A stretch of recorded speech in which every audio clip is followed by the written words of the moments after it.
Halo kaum rubah, selamat datang di channel Up Movie. Bagaimana keadaan kalian hari ini? Tentu saja mager bukan? Film ini berjudul The Society of the Snow yang dirilis pada tahun 2023. Film yang bercerita tentang sekumpulan tim rugby yang memutuskan untuk berlibur. Namun naasnya, mereka harus mengalami kecelakaan yang pelik, di mana mereka terdampar di antara gunung yang diselimuti salju yang dingin dan harus bertahan hidup dengan memakan sesama.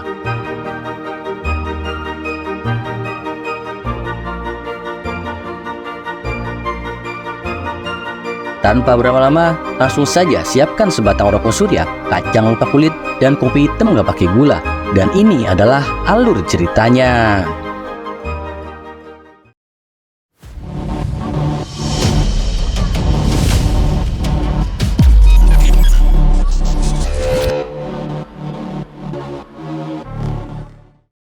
Jangan lupa subscribe ha.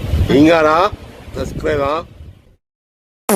Film memperlihatkan tim rugby dari kota Montevideo yang sedang memainkan pertandingan rugby terakhirnya. Karena mereka akan berlibur ke negara Chili, yang dimana di negaranya sedang terjadi demo besar-besaran mahasiswa yang membela hak buruh. Karena itulah mereka memutuskan untuk berlibur ke negara Chili.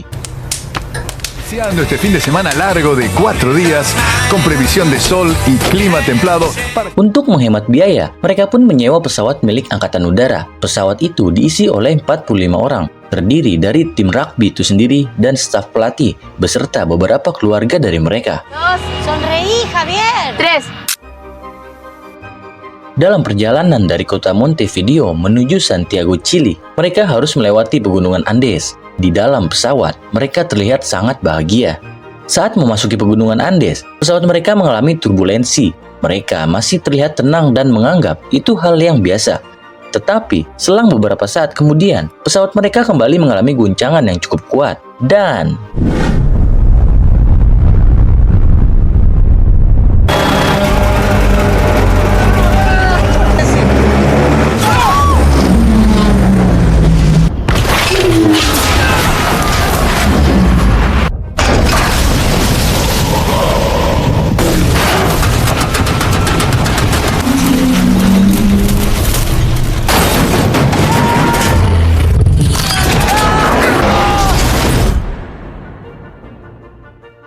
ada beberapa penumpang yang selamat dan ada juga yang cedera parah. Namun, sebagian penumpang lainnya tewas saat itu juga.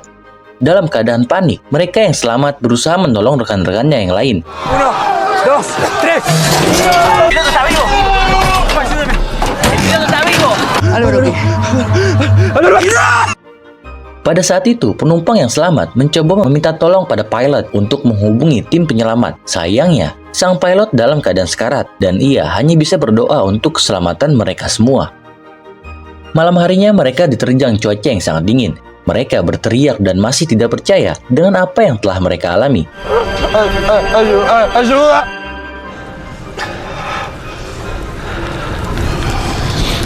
Keesokan harinya, mereka keluar untuk mendapatkan hangatnya cahaya matahari. Mereka yang terdiri dari anggota tim rugby berkumpul dan saling menguatkan.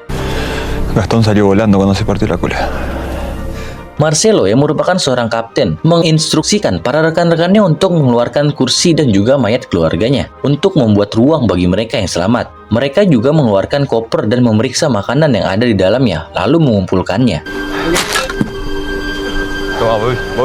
Di hari kedua, Marcelo membagi makanan pada setiap orang.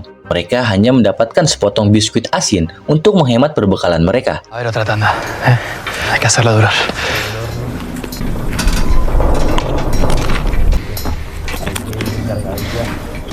Malam harinya mereka berkumpul di dalam pesawat. Mereka saling berdekatan untuk menghangatkan badan mereka, juga menutup lubang dengan koper yang tersisa agar hawa dingin tidak masuk ke dalam.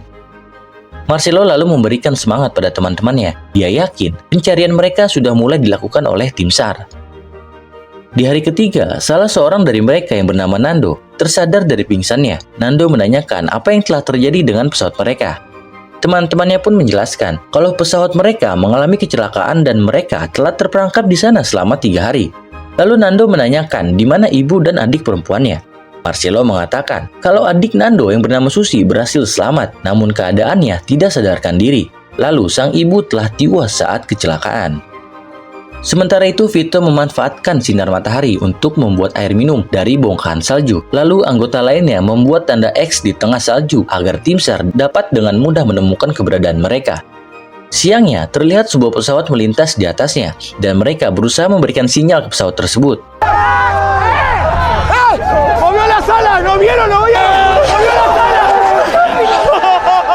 Mereka sangat yakin kalau pesawat itu melihat keberadaan mereka. Sore harinya, dalam keadaan yang sangat lapar, mereka saling bercerita dan terus menunggu bantuan datang. Tapi sampai malam, bantuan yang mereka harapkan tak kunjung datang. Di hari keempat, mereka kembali mendengar suara helikopter, tapi sayangnya, mereka tidak bisa melihat keberadaan helikopter tersebut.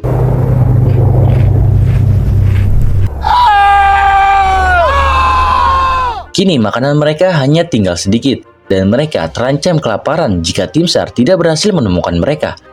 Salah seorang dari mereka yang bernama Numa mempunyai ide. Ia berencana untuk memanjat tebing dan pergi ke ekor pesawat yang telah terputus. Dia mengatakan kalau generator pesawat tersimpan di bagian ekornya, dan generator itu mungkin saja bisa digunakan untuk menyalakan radio. Hay que subir a buscarlas allá donde chocamos y hacer funcionar la radio. Tanpa persiapan yang matang, 4 dari mereka mulai melakukan perjalanan untuk menemukan ekor pesawat.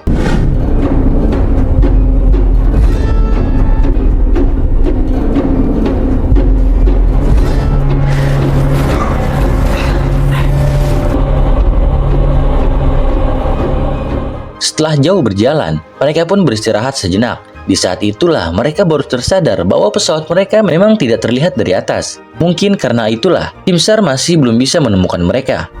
El avión no se ve.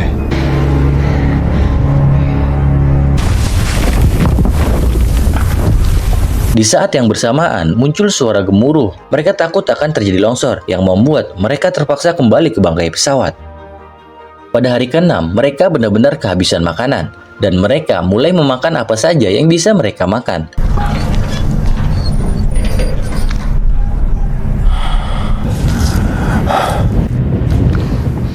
Nando berkata pada Vito bahwa mereka tidak akan kelaparan jika mereka memakan daging temannya yang telah meninggal. Ide itu pun menjadi perdebatan di antara mereka. Roberto dan Vito menyetujui ide tersebut karena hanya itulah satu-satunya yang dapat mereka makan.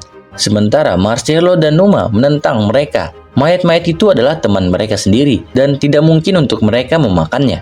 Dan kalaupun harus dimakan, mereka harus mendapatkan izin dari orang yang bersangkutan. Terjadi perdebatan di antara mereka dan menjadi pilihan yang sulit antara memakan daging temannya sendiri atau mati kelaparan. Roberto juga mengatakan kalau kondisi mereka semakin lemah, bahkan sekarang air kencing mereka juga telah berubah menjadi hitam.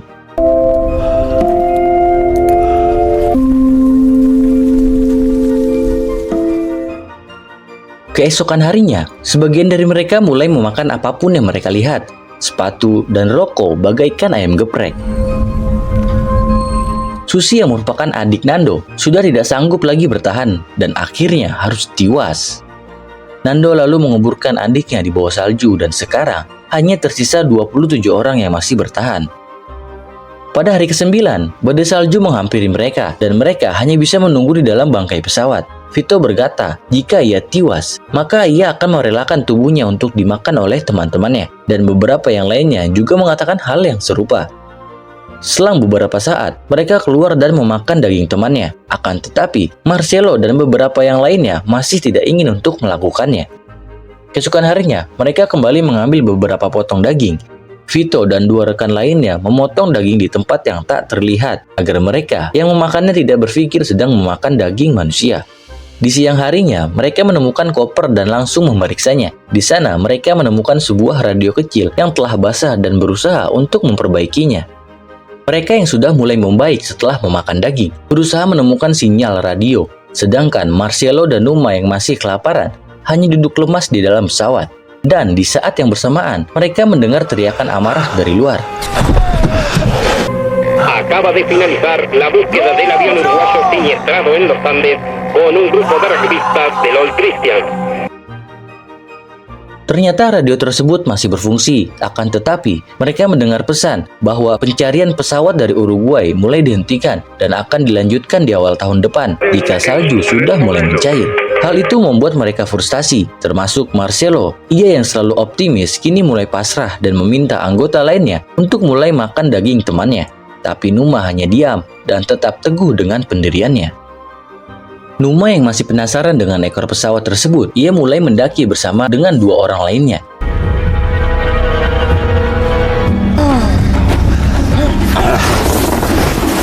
Setelah jauh berjalan, mereka berhasil menemukan potongan pesawat. Di sana, mereka mendapat beberapa rekannya yang telah tewas yang sebelumnya terlempar saat pesawat menabrak tebing. Sore harinya, matahari pun mulai tenggelam. Akan tetapi, Numa tetap mau melanjutkan perjalanan. Dan pada akhirnya, mereka terjebak di badai salju yang cukup besar. Dan mereka saling berpelukan agar terhindar dari hipotermia.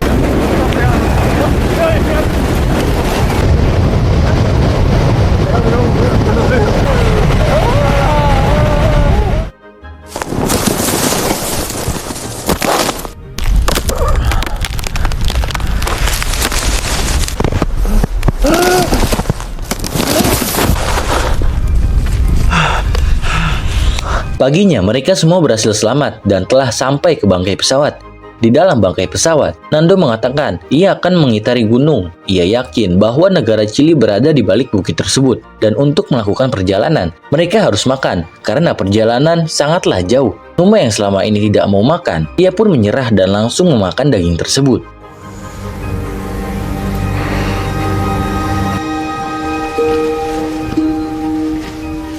Numa yang sebenarnya sudah putus asa pun mulai melihat harapan. Ia melihat Nando yang dulunya terluka parah, kini mulai membaik. Nando terus berlatih untuk melakukan perjalanan yang jauh. Singkat cerita, 17 hari sudah mereka terjebak di hamparan salju dan perbukitan yang kondisi mereka mulai membaik dan saling bercanda untuk menghibur diri. Akan tetapi, musibah kembali datang. Tiba-tiba terjadi longsor yang menimbun mereka semua.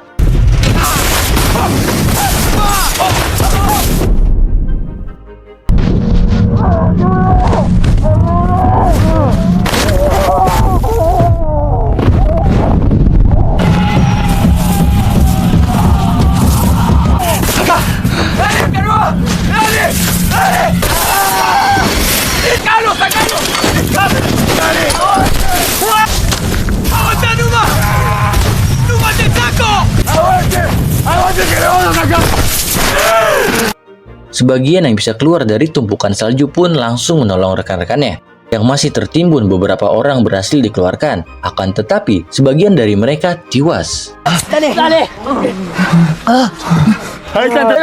¡Marcelo! ¡Capitán! ¡Marcelo! Diego está muerto, Fito. Y Roque. Di hari ke-18, merupakan hari kedua mereka tertimbun salju. Mereka yang kembali kelaparan, terpaksa memakan daging teman mereka. Roberto yang merupakan mahasiswa kedokteran, dengan santai memotong tubuh rekannya. Tapi Numa yang melihat itu menjadi stres dan mulai emosi. Ia berusaha memecahkan jendela hingga kakinya terluka.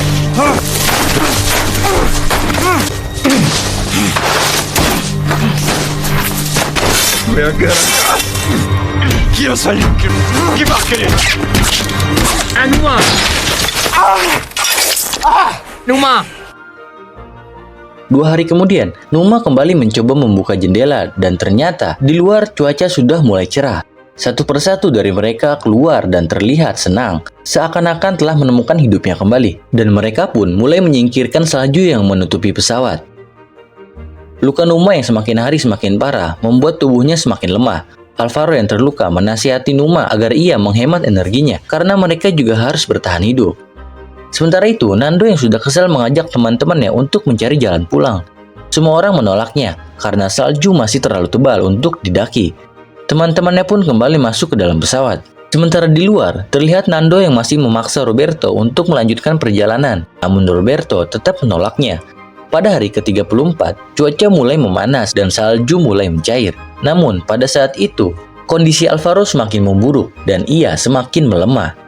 Gustavo yang juga merupakan mahasiswa kedokteran memaksa Roberto untuk melakukan perjalanan karena ilmu kedokteran mereka tidak akan berguna dalam kondisi seperti ini. Sementara itu, kondisi Alvaro semakin melemah dan pada akhirnya ia pun harus tewas. Esokan harinya, 4 orang dari mereka mulai mencari rute untuk kembali mencari ekor pesawat. 4 orang itu adalah Nando, Roberto, Tintin, dan juga Numa yang memaksakan diri walaupun kakinya yang sedang terluka. Saat itu mereka mencoba ke arah selatan, tapi belum jauh berjalan, Numa terjatuh karena merasakan sakit di kakinya. Numa, ¿estás bien? Setelah diperiksa, ternyata lukanya mengalami infeksi dan Numa memutuskan untuk kembali ke pesawat sendirian, sementara yang lainnya terus melanjutkan perjalanan.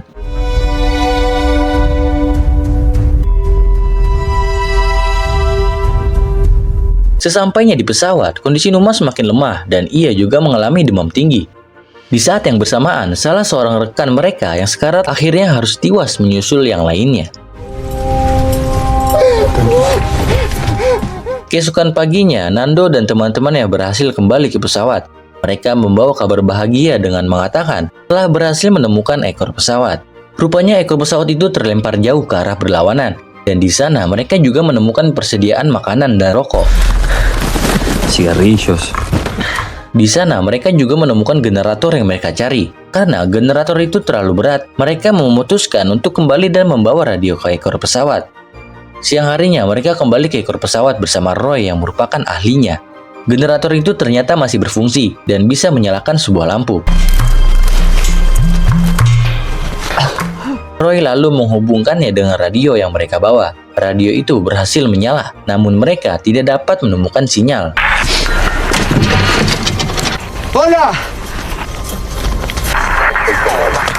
Somos los uruguayos que caímos en los Andes. Sementara itu di bangkai pesawat, mereka yang dulunya merasa tak tega untuk memakan daging temannya, sekarang sudah mulai mencobanya. Namun saat itu kondisi Numa semakin parah. Lagi-lagi dia menolak untuk makan dan merasa bahwa dirinya tidak akan hidup lebih lama lagi. Sementara itu di ekor pesawat, mereka terus mencoba untuk menyalakan radio. Namun setelah lama mencoba, usaha mereka tidak membuahkan hasil. Saat memeriksa barang-barang, Tintin menemukan beberapa baju hangat dan mereka membawanya kembali ke bangkai pesawat. Setelah sampai, mereka mengatakan kalau radionya tidak berhasil berfungsi, namun mereka membawa baju hangat yang bisa mereka manfaatkan.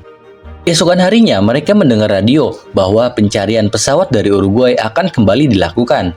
Mendengar berita itu membuat Roberto mulai ragu untuk melakukan perjalanan. Namun Nando terus memaksanya, ia tidak mau menggantungkan nasib dengan hanya menunggu tim SAR datang. Di dalam pesawat terlihat luka Numa semakin hari semakin parah. Numa mengatakan ia mengizinkan tubuhnya untuk dimakan oleh teman-temannya agar mereka bisa bertahan hidup lebih lama. Malam harinya mereka terus merawat Numa dengan peralatan seadanya. Tapi di keesokan harinya, Numa harus tiwas karena dinginnya udara. Sekarang tersisa 16 orang lagi yang masih bertahan. Di dalam saku Numa terselip pesan yang berisikan tidak ada cinta yang lebih mengerikan selain mengorbankan diri demi teman-temannya. Setelah melihat pesan itu, Nando dan teman-temannya bersiap untuk memulai perjalanan. Dan tak berselang lama, Nando, Roberto, dan Tintin mulai melakukan perjalanan. ¡Mucha suerte! ¡Suerte! ¡Vamos, ¡Miren a los dos lados antes de cruzar y después nos olvidamos! Rute yang mereka ambil kali ini adalah menuju ke arah barat negara Chili, dan mereka pun memulai perjalanan. Di hari itu cuaca masih sangat terang, ketiganya mencoba menyusuri pegunungan Andes. Tapi ketika cuaca sudah mulai gelap, mereka memutuskan untuk mencari tempat untuk beristirahat. Saat hari mulai terang, mereka kembali melakukan perjalanan. Hingga sampai di suatu tempat, mereka terkejut melihat pemandangan gunung Andes yang masih sangat luas di depannya.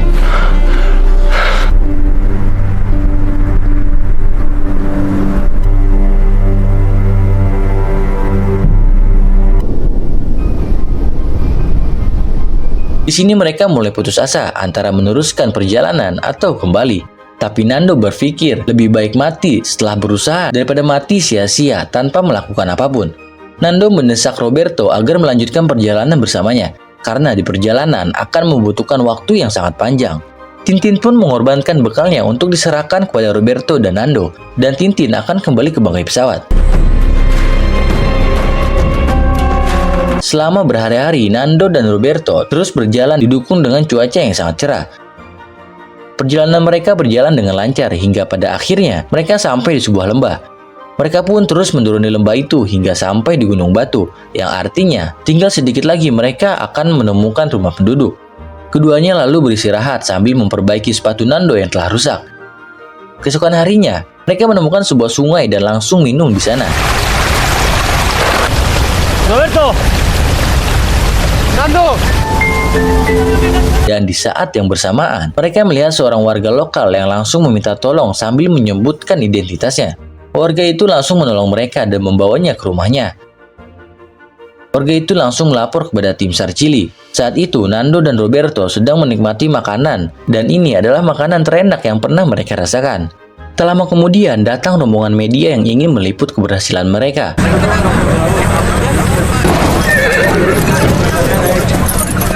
Keberhasilan mereka menjadi viral dan diberitakan di semua media. Berita itu pun sampai ke teman-temannya yang sedang terjebak. Mereka menjadi terharu dan sangat senang mendengar berita di radio itu.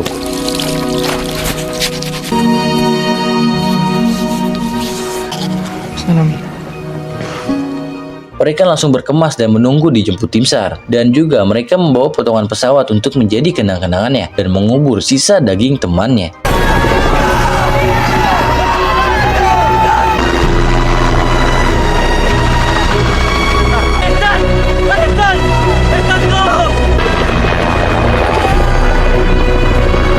Helikopter penyelamat pun tiba. Mereka dibawa dan meninggalkan tempat terjatuhnya mereka untuk kembali ke rumah pada tanggal 22 Desember atau tepatnya 71 hari setelah menghilangnya mereka di Gunung Andes.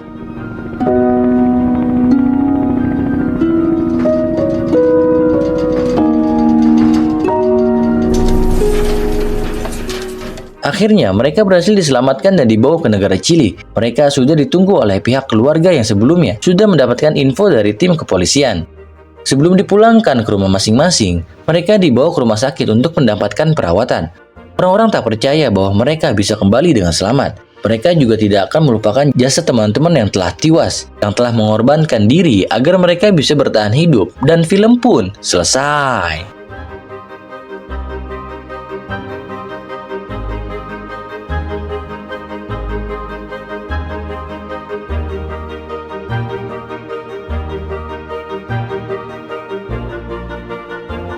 Bagaimana film ini menurut kalian? Oke, cukup sekian dari saya. Mohon maaf bila banyak kesalahan. Sampai bertemu di konten berikutnya.